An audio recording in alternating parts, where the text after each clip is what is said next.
is good, beer is good, it's up. What's going on, everybody? Welcome to this episode of The Beer Chasers. I'm Preston, and today we're getting back into some homebrewing. So today I'm going to share my gold medal winning Belgian Golden Strong recipe. So I'm going to show you the recipe, we're going to check out the brew day, we're going to do a taste and review, so stick around, check it out.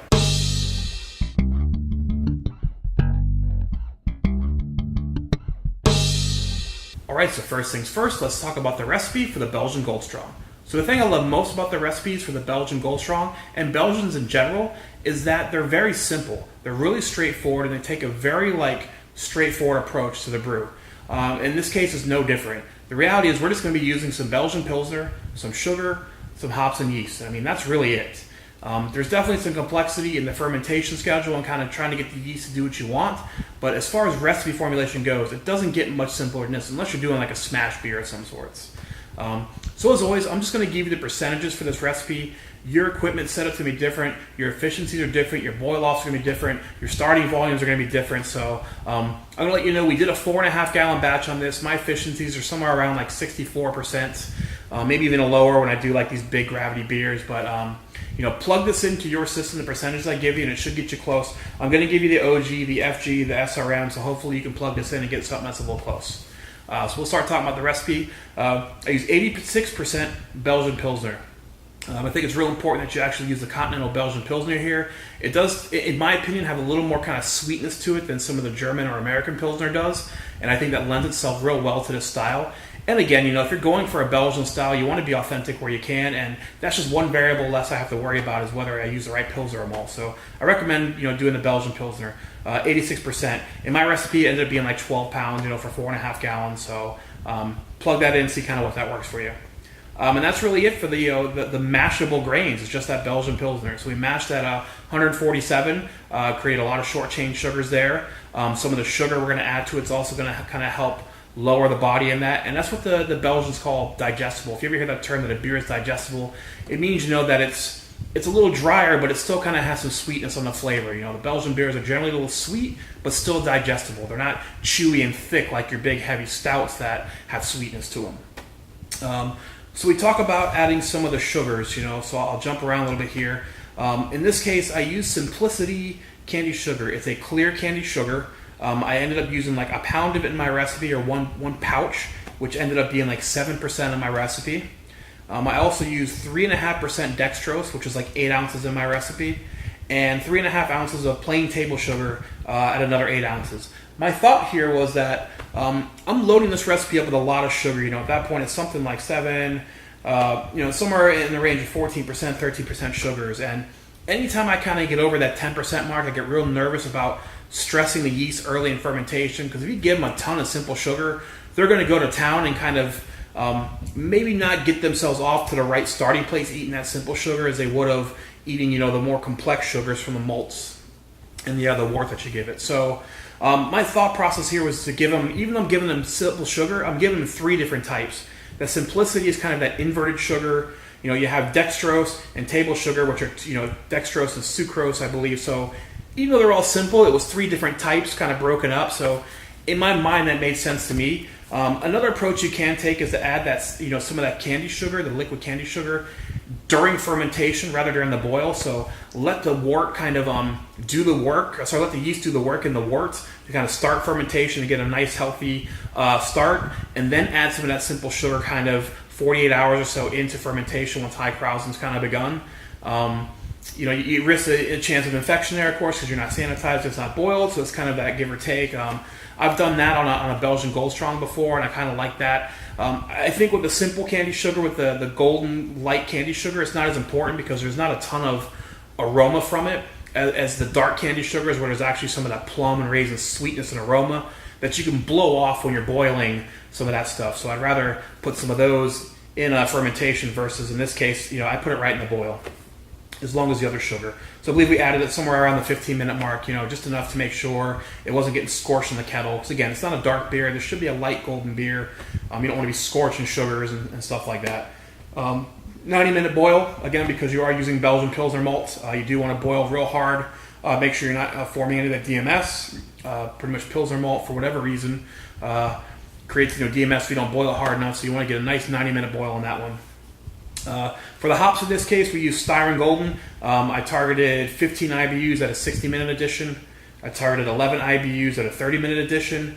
And then I added 2.5 IBUs of Saz at 10 minutes for a total of 27.5 IBUs worth of hops.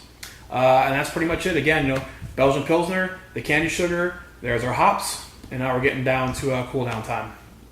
For the yeast, I use white yeast 1388. This is the Belgian Strong Ale yeast. My fermentation schedule was a little, not out there, but I think it's definitely different for some people. So I started fermentation at 65 degrees for 3 days. After 3 days, I raised the temperature to 70 degrees for 4 days. And then I actually took the carboy out of the chest freezer and put it in my closet at room temperature at 75 degrees for 4 days. So the thought process here is you kind of start low, allow the fermentation to kind of start and not kick off a ton of those kind of phenols and esters from the higher temperatures.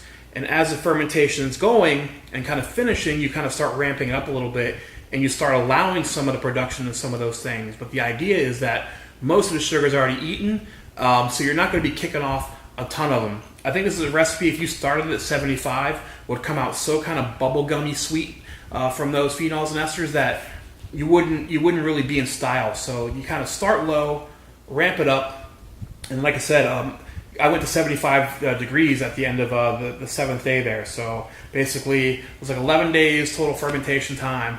But I've also read that this yeast strain is prone to stall. So that was another idea. Was like, let me make sure I keep ramping the temperature up to kind of keep encouraging the yeast to kind of keep eating, not get lazy, get cold, and stuff like that. So that's pretty much it. I'll give you the other vitals. The original gravity, 1085. The final gravity, 1010. Our SRM, 4.6. Should be 10% ABV by the time it's all said and done. So that is the recipe. So I guess it's time to brew some beer.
Alright, so here we have the finished Belgian Golden Strong. Let's go for a review and look at the appearance. So color-wise, I think that's pretty spot on. It's got that nice golden color to it, kind of a dark yellow, little hints of orange in there.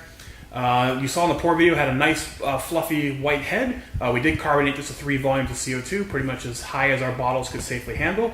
Looks nice. Head is persistent. Color's great. It's a little cloudy. I'd like it a little clearer, I think. We didn't really filter this a cold crash, so for a homebrew level, I think it's acceptable. So I think on appearance, I would go 4.75. I mean, pretty damn nice. If this wasn't a little cloudy, I think I'd give this a 5. Let's go for the smell. You get a nice little sweetness from that Belgian Pilsner, and then you also get some of that fruitiness from the yeast. So, and it's pretty strong there too on the nose. You're getting some of that kind of that pear kind of flavor or aroma from it. And I attribute that to the fermentation temperature I use, ramping it up to 70 and then again at 75 towards the end. It really lets some of those kind of sweet characteristics come through. I wouldn't call it bubblegummy, but it's kind of approaching that. And I think, you can ramp those temperatures up really late in the cycle and get just a touch of that stuff, but it really lends nicely to the beer. On the smell, I would have 4.5. I think it smells pretty damn nice. You get the yeast characteristics that you like. You're getting some of the Belgian and the Belgian Pilsner malt, and can't really ask for much more. Well, the best part, the taste. Cheers.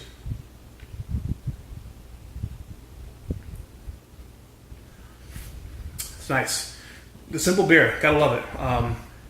Coming in at 10% ABV, you're not getting a lot of alcohol heat. You do get a touch of it, but it's kind of hidden there nicely underneath some of the sweet tones of that Yeast character, again, you kind of get a little bit of that kind of pear kind of sweetness. There's like a touch of spiciness, and then just you get that classic Belgian Pilsner kind of light, sweet, bready malt. I mean, it's pretty straightforward. Again, it's Belgian Pilsner malt, some sugar, and some yeast. I mean, hop characteristic, you're not really getting a ton of hops. It's balanced pretty nicely, and I think you are getting a touch of it, but balanced great. I mean, there's sip here.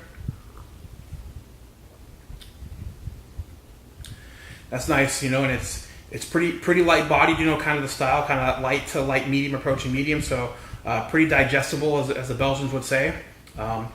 Big alcohol, but you're not getting burnt by it.